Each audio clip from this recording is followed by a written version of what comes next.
So to unpack that topic for us, we've got Prof, who is one of the very young professors I have seen. If I look at his CV, which again has been outlined in your pack, I will really summarize. Prof. Adrian Saville, he is at the moment the Chief Investment Officer of Canon Asset Management. He's a professor in economics and also has a great contribution in the growth of talent and skills in our country by lecturing at the University of Witwatersrand. He is a visiting lecturer at GIBS. He has won awards in excellence in teaching at GIBS for years in succession, 2007, 8, 9, 10, and 11. And he has been nominated the GIBS Top Speaker of the Year Award. On that note, we would like to welcome you, Prof, to come and speak to us on the topic indicated. Thank you very much.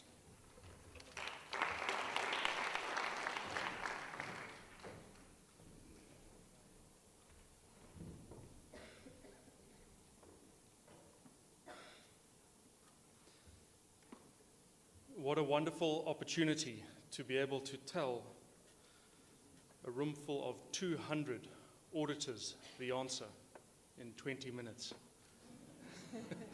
This is a rare luxury. I'll take full advantage of it, I hope. If I press this, will it move? How do I move? There we go. Okay. In trying to make sense of the complexity and the challenges of the world in which we live and audit, I think we can take some of the most powerful lessons, not by trying to figure out what the future looks like, but rather by learning from the past. History is an extraordinary teacher. And the history that I would like to go to is October 1974, where one of the greatest boxing contests of all time took place in Zaire. This was the rumble in the jungle between Muhammad Ali and George Foreman. And if ever you wanted to figure out how tough it is to compete in a challenging, uncertain, difficult time, imagine being Muhammad Ali going to this contest. Ali had recently lost his world heavyweight challenge against Joe Frazier. That was 2 years before. Going into the fight, the bookmakers had quoted Ali at 10-to-1 odds. If you quoted at 3-to-1 odds in boxing, you shouldn't get out of bed. He's been quoted at 10-to-1. Muhammad Ali's coach, Angelo Dundee, says to him, this is a contest that you are unlikely to win, and his coach advises him not to go to Zaire. Eventually he goes. We know that because the fight takes place. Just before the fight, Ali's camp doctor gets pre-approved flight plan so that there is an aeroplane on the runway in Kinshasa with the engines running, with flight clearance to Italy, where the best neurosurgeons in the world are at the time. On paper, it's pretty clear. Even Ali's camp is saying this is going to be a tough contest. Foreman is asked in the pre-match interview, what are your last thoughts? And George Foreman says, I've been praying that I don't hurt Muhammad Ali too much. Foreman, going into the fight, had a record of 40 contests. Of those 40, he had won 40, and he had won 38 by knockout in the first or second round. This is a fierce challenge. This is true competition. Foreman is 10 years younger than Ali. He's 10 kilograms heavier, and he's 2 inches taller. They have to fight at 5 o'clock in the morning because this is to satisfy US television broadcasting rights. And when they fight at 5 o'clock in the morning, it's 90% humidity in Kinshasa. This is like going into a sauna. and fighting with a bear and a hangover. This is a tough environment. If you follow boxing at all, you'll know the result. Muhammad Ali won this contest, and he took the ring, the WBC, and the WBA heavyweight titles away from George Foreman. And in doing this, he changed the rules of boxing. And he demonstrated that the true competitive strengths are not those that you see at the surface, but those that are buried deep beneath. And this is my perspective on the extraordinary lessons that Ali gave us in how to handle competitive, turbulent, difficult times. And if I were to draw those lessons down into some principles, the lessons or the principles that I would reach for include Ali's recognition that he needed to zoom in and figure out what his greatest competitive strengths are. And he also needed to zoom out to figure out what the big picture was. And what was he not seeing in his competitive strength? What in the environment could jump out the closet on a Thursday afternoon and blow your business up? This is the importance of zooming in to get that fine detail and zooming out to see the big picture. So when Ali zoomed in, he recognized his greatest competitive strength. And his greatest competitive strength can be captured in just one word: agility, exceptional speed. Ali in one interview says he is so fast that he was in his hotel room the other night and he turned out the light and he was in bed before the room was dark.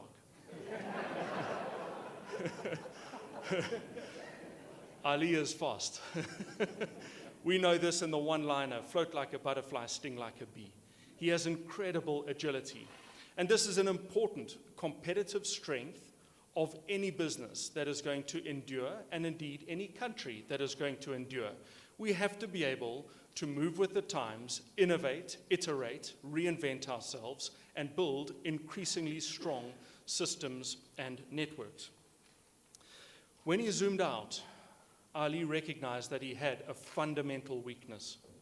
And his fundamental weakness was that whilst he could run around the ring, it was only a matter of time before George Foreman caught him. And when George Foreman caught him, he would hit him and he would knock Ali out. That was Ali's aha moment when he zoomed out. And his conclusion was that if I'm going to compete successfully and survive this extraordinary challenge, I have to build absorptive capacity. I have to build the ability to go the distance.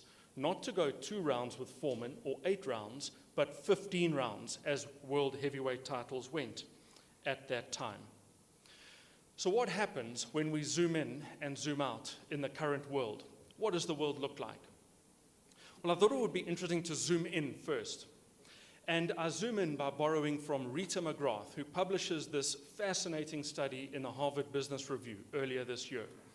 Rita McGrath studies 5,000 firms, and she asks a simple question: are you able to produce uninterrupted profit growth in real terms ahead of economic growth? In other words, is your business able to grow market share in inflation-adjusted terms on a global basis?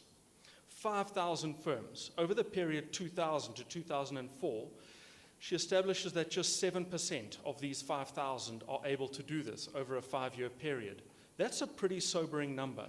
7% of firms are able to achieve uninterrupted growth. When she goes to 2005 to 2009, the heart of the global financial crisis, the figure is even more sobering. Just 4% of firms are able to do this. 4% of 5,000 firms produce uninterrupted profit growth. This tells us that the real competitors, the true competitors, are a small set. And in turn, I wonder then, what do they look like? Is this just a random gathering of 4% of 5,000 firms, or do they have common attributes? So at Cannon Asset Managers, we went and did the same research. We looked at 160 listed South African companies over the 10-year period, 2001 to 2010. And we found in the first 5 years, 15% of the 160 firms produced uninterrupted growth. Over the second period, 2% of firms produced uninterrupted growth. This reinforces Rita McGrath's findings. First, that the environment matters. The big picture matters. If you are in easy economic times, you stand a better chance of doing well. When you are in tough economic times, and in a moment I'll build the argument that we remain in tough times, success goes to the minority. 2% or 4%, choose your number. Success goes to the minority. The really interesting attribute, though, of Rita McGrath's research, which we found carried through in our own study, is that the competitors, the successors, didn't have the common business school attributes. This wasn't about leadership or strategy or diversification or the industry that you were in or the age of the firm or the strength of your balance sheet or your geography. In fact, it had to do with just 2 attributes. And the attributes I will summarize in one word: Ali. Let me break it down into 2 words: absorption and agility. That these firms that are able to produce uninterrupted profit growth and thrive regardless of the macroeconomic environment have common explanatory factors. They include stable leadership. They include firms that don't take massive bets, but rather fire bullets instead of cannonballs. That they have a portfolio of ideas, that they constantly iterate to try and figure out new ways of doing things. And that these attributes develop into the common aspects of absorption and agility. You might be interested to know that over the 10-year period of the 160 listed companies, only 3 produce uninterrupted profit growth: Mr. Price, Truworths, and Clientele Life. An extraordinary result, and it's not the usual suspects. It's not MTN, it's not SAB Miller. When we look even closer, what we find, though, is that while South African firms have some competitive attributes, there are some specifically powerful aspects in the competitive landscape that I think really equip South African businesses. Here are some ideas. The first is, as the DG has just highlighted, we rank first in the world in the World Economic Forum competitiveness in compliance, auditing, and reporting. First in the world. This is an extraordinary result, and you deserve recognition and applause for this, for contributing to this country.